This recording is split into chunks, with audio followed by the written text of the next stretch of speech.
Oke, hai, halo semua. Kembali lagi di Egg Insight bersama dengan saya Puput, salah satu senior consultant dari Egg Consulting yang hari ini ingin membahas terkait culture. Nah, tema bahasan hari ini tuh menarik karena ada satu hal yang saya tuh ada tergelitik ya, sempat ada dapat pertanyaan dari salah satu klien gitu. Nah, tapi tentang apa kita akan bahas lebih lanjut di tema kita pada hari ini adalah Future Corporate Culture Trends. Spesifiknya adalah mengenai perubahan dinamis dalam struktur organisasi. Oke, nah latar belakangnya waktu itu saya sebagai salah satu konsultan di e-consulting sedang membawakan FGD. Kemudian ada pada saat FGD tersebut kita ada membahas nih terkait bagaimana sih struktur organisasi yang memang sebaiknya ideal seperti itu. Kayaknya kok ini terasanya salah gitu. Tapi kalau misalnya ditanya apakah struktur ini salah? Enggak juga sebenarnya karena di masing-masing company itu punya cara dan metodenya sendiri yang memang struktur itu dibentuk untuk bisa menyesuaikan kepada tujuan bisnis yang ingin dicapai seperti itu. Nah, tapi kalau kita bicara tantangan, apa sih yang menjadi tantangan saat ini gitu ya? Kenapa pada akhirnya culture yang sekarang itu gitu membentuknya struktur organisasi itu kayaknya sangat-sangat agile seperti itu ya. Nah, jadi mungkin saya coba jabarkan dulu apa yang menjadi tantangan. Yang pertama tentu saja dengan teknologi yang semakin berkembang. Dengan semakin berkembangnya teknologi yang cepat itu membawa perubahan signifikan dalam cara bisnis dijalankan seperti itu. Di mana yang kedua tentu saja pasar global itu terus berubah sehingga membutuhkan respon yang cepat dan tepat dari perusahaan dan tentu saja keputusan yang lambat itu dapat berarti kehilangan peluang. Dan yang ketiga ini sangat-sangat penting gitu ya. Ini adalah konten people di dalamnya gitu atau orang-orang yang memang menjalankan bisnis tersebut gitu di mana generasi karyawan saat ini mengharapkan lebih banyak keterlibatan, fleksibilitas, dan peluang untuk berinovasi di tempat kerja. Kalau mungkin teman-teman sama-sama paham gitu ya, generasi-generasi sekarang yang memang sudah masuk ke angkatan kerja itu di generasi Y dan kemudian baru-baru ini di generasi Z gitu. Mereka sangat-sangat ingin dilibatkan seperti itu. Jadi ini memang suatu kebutuhan gitu ya untuk bagaimana mereka dilibatkan, bagaimana mereka merasa diakui, diapresiasi, dan sebagainya. Nah, tentu saja hal ini memang jadi terasa sulit di perusahaan dengan banyak lapisan birokrasi yang tidak efisien, seperti itu. Nah, jadi mungkin saya akan cerita tentang tiga case struktur organisasi yang ada di tiga perusahaan. Masing-masing perusahaan ini punya gayanya masing-masing dengan struktur dan kemudian juga dengan tantangan bisnis yang mereka hadapi. Ini bisa dijadikan pelajaran dan juga mungkin bisa dijadikan study case. Apakah ini mungkin cocok di industri teman-teman sekalian atau di tempat kerja teman-teman sekalian, atau mungkin kayaknya enggak deh gitu ya. Mari kita simak ya. Oke, yang pertama adalah terkait struktur agile. Jadi struktur agile ini merupakan struktur yang memang digunakan di Spotify. Kalau teman-teman tahu, ya kayaknya pasti tahu ya. Di mana Spotify ini adalah salah satu perusahaan teknologi terkemuka yang menyediakan layanan streaming musik. Jadi untuk tetap kompetitif dan inovatif di industri yang cepat berubah, apalagi musik kan, kayaknya perubahannya tuh sepersekian hari gitu ya, atau mungkin detik gitu, karena ada aja gitu ya lagu-lagu baru dan tren-tren baru yang muncul gitu. Nah, Spotify ini mengadopsi struktur organisasi agile yang unik. Model Spotify ini dibagi menjadi empat tipe agile-nya. Yang pertama ini ada squads, di mana squads ini merupakan tim kecil yang bekerja seperti startup mini dengan tanggung jawab penuh atas fitur atau produk tertentu. Setiap squad memiliki otonomi dalam memilih cara bekerja dan alat yang digunakan. Kemudian ada lagi tribes, kumpulan beberapa squads yang bekerja dalam domain yang sama dan dikoordinasikan oleh tribe leads. Tribes membantu dalam kolaborasi antar squads dan menjaga arah yang konsisten. Jadi kalau kita analogikan squads ini merupakan tim terkecil gitu yang mereka punya otonominya sendiri untuk bebas nih pilih cara kerjanya mau WFH mau WFO gitu ya. Yang penting kerjaannya selesai dan di atasnya di atasnya squads ini ada tribes tribes atau kita sebutnya sebagai tribes lead. Jadi kayak kumpulan dari squad nanti ada yang nge-manage seperti itu. Ada lagi yang namanya chapter, kelompok dengan spesialisasi yang sama, misalnya back-end, developers, yang tersebar di beberapa squads. Jadi chapters ini ada di dalam si kelompok squads tadi ya. Chapter dipimpin oleh chapter leads yang memastikan pengembangan keterampilan dan pengetahuan. Jadi ini mungkin kayak agak-agak ada HR-nya gitu ya, mengembangkan keterampilan. Kemudian guilds, ini adalah komunitas informal yang terdiri dari anggota dengan minat atau keterampilan yang sama dari berbagai bagian perusahaan. Jadi bisa jadi dari tadi ada squads, ada dari tribes, gitu dan lain sebagainya. Guilds bertujuan untuk berbagi pengetahuan dan praktik terbaik. Jadi dengan pemahaman yang berbeda-beda disatukan, ini adalah guilds. Manfaatnya itu adalah tentu saja dengan kita melakukan struktur agile, kita mendapatkan sisi fleksibilitasnya gitu, di mana struktur ini memungkinkan Spotify untuk cepat beradaptasi dengan perubahan pasar dan teknologi. Jadi mau apapun itu perubahannya ya bisa segera dilakukan oleh si tim-tim kecil squads ini gitu. Kemudian kolaborasi, meningkatkan kolaborasi lintas fungsi dan mendorong inovasi karena di dalamnya itu ada tribes. Jadi antar satu squads dengan squads lain gitu itu bisa saling berkoordinir. Kemudian juga didorong dengan tadi adanya guilds gitu. Jadi walaupun mereka punya background yang berbeda-beda, tapi nanti mereka bisa men-sharingkan gitu keterampilannya. Kemudian ada lagi tentu saja otonomi, karena di kelompok terkecilnya ini mereka bebas memilih cara bekerja yang memang paling sesuai dengan mereka, seperti itu. Untuk membuat keputusan yang cepat dan relevan. Nah, mungkin teman-teman sampai sini masih agak bingung ya, ini gimana sih, apa sih bedanya struktur agile dengan struktur tradisional gitu ya. Saya coba tampilkan gambarnya. Nah, jadi gini, kalau tradisional manajemen gitu, kita fokus kepada kontrol dan alignment. Jadi pasti ada satu pimpinan tertinggi, kemudian ada wakilnya, wakil ini turun lagi menjadi kepala, dan kemudian di bawahnya ada staff. Jadi memang titik atau penekanannya itu lebih kepada eksekusi, kemudian garis koordinasi, dan kemudian kontrol. Ini lebih kepada untuk kita bisa mengontrol implementasinya, kemudian kita punya standar dan sistem untuk mendorong alignment, uh, mendorong ya alignment dan kemudian juga eksekusi. Tapi kalau berbeda dengan agile management, ini kita lebih fokus kepada kecepatan dan kemudian juga customer needs. Jadi customer itu maunya apa, itu nanti dipecah kepada tim-tim agile ini seperti itu. Jadi memang struktur ini dibuat untuk bisa mendorong yang namanya adaptif, kemudian juga tercapainya inovasi dan kecepatan di dalamnya seperti itu. Dan HR job ini pekerjaannya memang lebih kepada kita mengimplementasikan program, sistem, dan strategi yang lebih menekankan kepada expertise, eh, kemampuan spesifik yang dimiliki masing-masing orang, kolaborasi, dan kemudian juga pengambilan keputusan yang cepat tentunya ya. Nah, sekarang kita masuk kepada struktur datar Google. Ini juga mungkin agak jadi pertanyaan gitu ya. Apa sih struktur datar ini gitu. Coba saya jelaskan dulu ya. Jadi Google ini, ya ini sih nggak perlu dikasih tahu, tapi buat informasi ya, Google ini adalah perusahaan teknologi multinasional yang dikenal dengan budaya inovatif dan fleksibel. Google mengadopsi struktur organisasi datar untuk mendukung komunikasi langsung dan pengambilan keputusan yang cepat. Jadi kalau ditanya emang bedanya apa sih? Coba kita baca dulu ya. Jadi karakteristik struktur datar Google itu adalah adanya pengurangan hierarki, mengurangi jumlah lapisan manajemen untuk meminimalkan birokrasi dan mempercepat aliran informasi. Jadi mungkin kalau dibayangkan, misalnya di suatu perusahaan yang sudah sangat besar gitu ya, sangat berlapis sekali strukturnya, sehingga kalau minta tanda tangan kayaknya lama banget gitu approvalnya gitu ya. Sedangkan kalau yang struktur datar ini, dia jumlah hierarkinya itu nggak begitu banyak gitu, sehingga kalau dalam pengambilan keputusan dia relatif lebih cepat. Kemudian ada yang namanya tim otonom. Jadi tim ini diberikan kebebasan untuk mengeksplorasi ide-ide baru tanpa terlalu banyak kontrol manajemen. Tahu nggak kenapa? Jadi kadang sebuah ide itu memang dia kan sifatnya adalah ide yang sifatnya bebas gitu. Tapi ketika itu masuk kepada suatu organisasi yang mana di sana sangat kental terhadap hierarki atau birokrasinya, bisa jadi hal yang harusnya bisa cepat tereksekusi si ide itu gitu. Tapi karena banyak layer yang harus dilewati, ada banyak cara pandang, belum tentu itu juga disetujui gitu ya.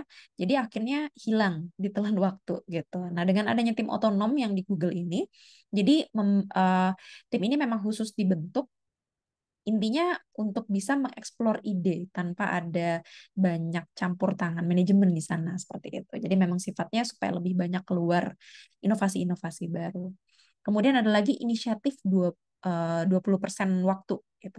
Di mana karyawan didorong untuk menghabiskan 20% waktu mereka untuk proyek-proyek yang mereka minati, yang telah menghasilkan produk-produk inovatif seperti Gmail dan Google News.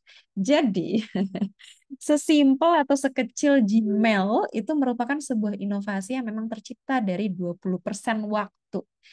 Ini adalah seperti program yang diberikan oleh Google kepada para pegawainya. Siapa nih yang mau membuat inovasi, terserah kalian mau apa gitu. Silakan alokasikan 20% waktu terhadap proyek yang kalian minati dan keluarlah Gmail. Suatu produk yang sangat-sangat membantu kita dalam proses bekerja kita bahkan sekarang ya, seperti itu. Nah, jadi manfaat dari dengan adanya struktur datar ini tentunya proses terciptanya inovasi itu sangat-sangat luas ya, di mana lingkungan ini sangat-sangat mendukung kreativitas dan eksperimen karena memang layernya banyak yang dipangkas. Kemudian respon juga menjadi lebih cepat karena keputusan dapat dibuat tanpa melalui banyak lapisan birokrasi. Dan tentu saja ini juga melibatkan banyak karyawan. Silakan gunakan waktu Anda dengan tenggat yang sudah diberikan gitu. Dan ini pun juga akan meningkatkan kepuasan karyawan karena mereka merasa memiliki kontribusi langsung terhadap inovasi perusahaan seperti itu. Jadi kalau kita gambarkan, contohnya kayak gimana sih gambarnya kalau struktur datar gitu? Apa bedanya dengan struktur tradisional? Nah, jadi mungkin seperti ini. Kalau struktur organisasi tradisional yang hierarki, mungkin dia layernya ada sekitar 1, 2, 3, 4 gitu. Nah, tapi kalau misalnya flat, dia lebih, misalnya ada berkurang 1 atau berkurang 2 layer. Ada lagi kalau saya coba searching di internet itu namanya flatterchi gitu. Jadi flat tapi ada tim-tim lagi di dalam situ. Gitu. Gitu ya. Nah, sekarang kita masuk lagi kepada yang terakhir. Last but not least, ini adalah holacracy. Apalagi nih holacracy gitu. Saya coba ceritakan dulu. Jadi Zappos ini merupakan perusahaan e-commerce yang dikenal dengan layanan pelanggan yang luar biasa, yang mengadopsi sistem manajemen holacracy yang radikal tanpa hierarki tradisional. Jadi prinsip holacracy ini adalah peran yang dinamis, alih-alih jabatan tetap, karyawan mengadopsi berbagai peran yang dapat berubah sesuai kebutuhan proyek atau situasi. Maybe di satu proyek saya bisa jadi orang finance, di proyek lain saya bisa menjadi seorang konsultan, di proyek lain saya bisa menjadi seorang sales, benar-benar crazy ya. Kemudian lingkaran. Struktur organisasi terdiri dari lingkaran atau circle yang memiliki tujuan tertentu. Setiap lingkaran mengelola dirinya sendiri dan dapat memiliki sublingkaran. Dan kemudian ada pertemuan taktis dan tata kelola. Keputusan operasional dibuat dalam pertemuan taktis reguler, jadi kayak weekly meeting atau misalnya monthly meeting. Sementara pertemuan tata kelola menangani peran dan tanggung jawab. Seperti itu. Jadi tetap ada pagar-pagarnya ya, walaupun memang agak ya cukup luar biasa ya, seperti itu. Kemudian manfaat. Tentu saja yang bisa kita dapatkan dari proses struktur organisasi yang berupa holokrasi ini adalah adaptabilitas, di mana struktur yang fleksibel memungkinkan respon cepat terhadap perubahan internal dan eksternal. Karena memang perannya ini sangat dinamis ya.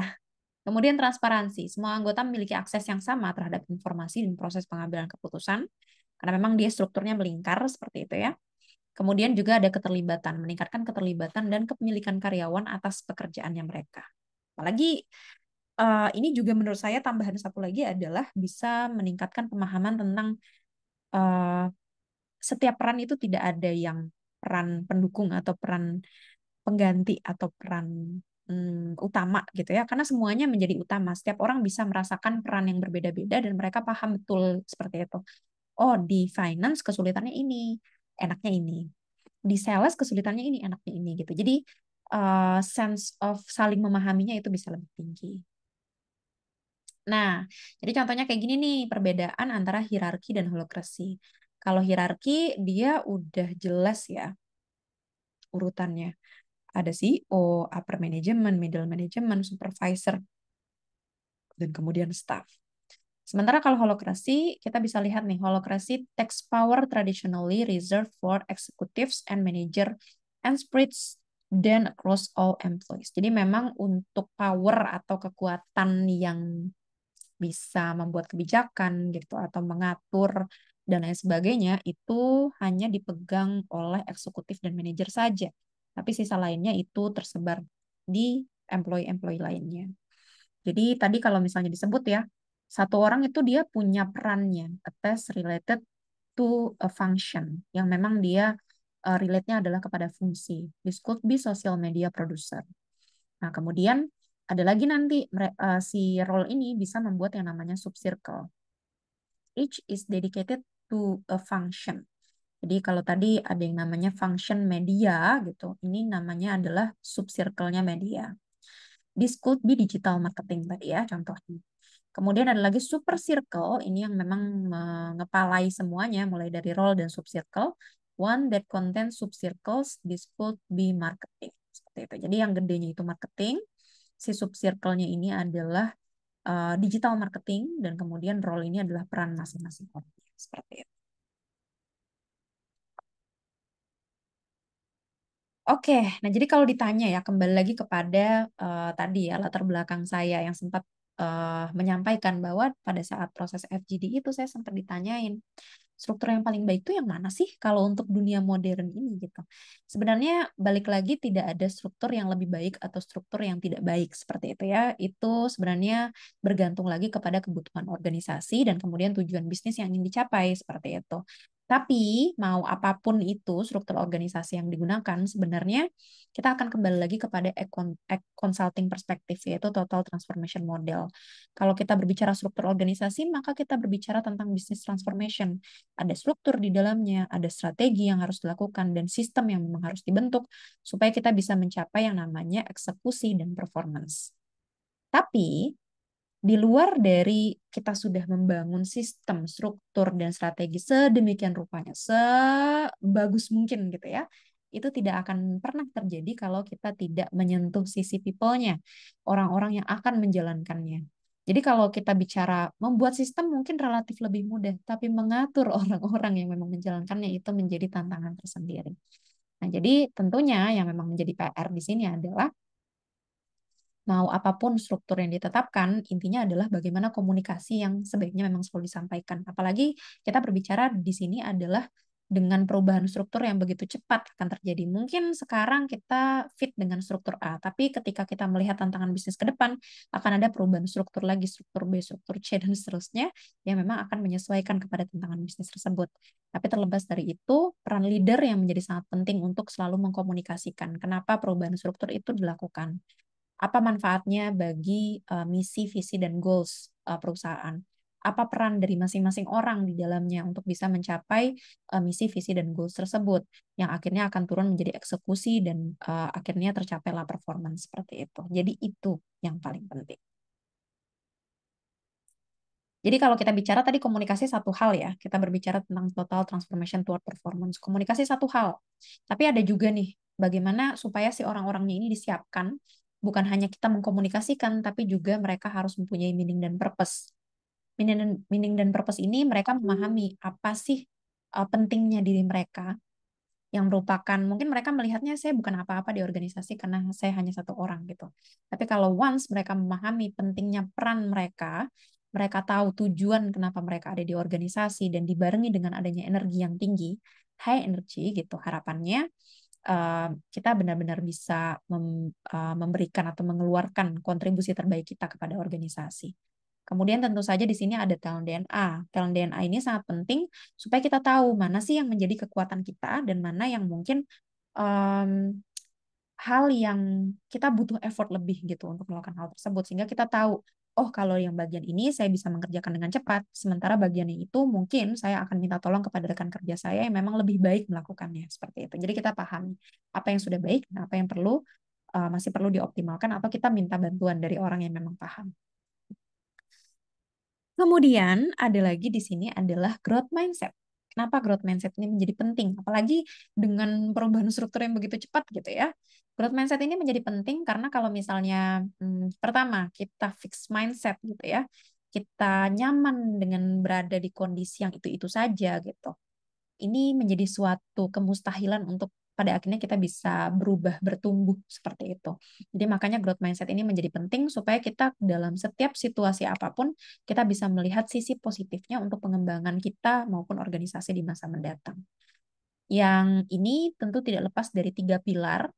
tiga pilar ini ada business transformation yang tadi ya, ada struktur, sistem, strategi, kemudian leadership development, di mana leadersnya ini dibekali kompetensi yang memang dibutuhkan untuk bisa nanti memanage orang-orangnya yang kami sebut juga sebagai culture transformation.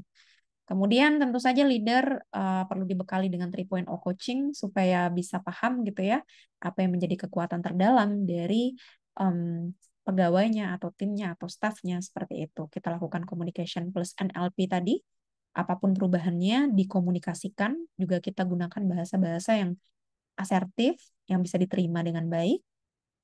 Dan tentu saja perlu ada peningkatan kompetensi dan hard skill untuk tujuan akhirnya adalah kita bisa mencapai performance.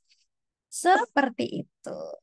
Mudah-mudahan video Act Insight pada hari ini bisa membantu rekan-rekan sekalian untuk bisa melihat gitu ya, mengukur, oh saya itu struktur organisasinya yang mana ya. Atau mungkin bisa lebih paham gitu, oh ternyata perusahaan saya melakukan penyesuaian-penyesuaian itu karena mengadopsi struktur ini. Karena memang si struktur ini bermanfaat untuk bisa mencapai tujuan perusahaan. Seperti itu. Oke, mudah-mudahan sekali lagi saya ucapkan terima kasih. Mudah-mudahan ilmu atau informasi yang saya berikan ini bisa bermanfaat. Sampai ketemu lagi di Ag Insight pekan depan. Oke, Assalamualaikum warahmatullahi wabarakatuh.